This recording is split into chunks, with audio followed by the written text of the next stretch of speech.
High বন্ধুরা, এই ভিডিওতে আমি আলোচনা করব দেশি মুরগিকে কি খাওয়ালে দেশি মুরগির গ্রোথ খুব ভালো হয় এবং রোগ প্রতিরোধ ক্ষমতা ভালো হয়।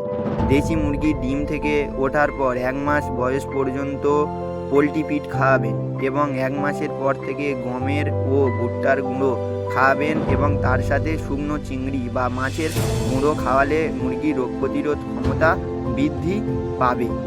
1 মাসের বেশি পোলট্রি ফিড খাওয়ানো যাবে না, কারণ পোলট্রি ফিডটি নির্দিষ্ট পোলট্রি মুরগির জন্য তৈরি।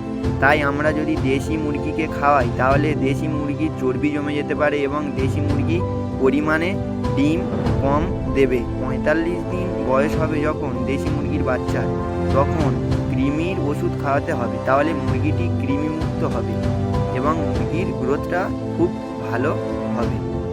পরের ভিডিওতে আমি আলোচনা করব কত বয়সী দেশি মুরগির বাচ্চাকে কি ভ্যাকসিন করতে হয়। আরও দেশি মুরগির বিষয়ে জানতে আমার এই চ্যানেলটিকে সাবস্ক্রাইব করুন এবং একটি লাইক অবশ্যই দেবেন।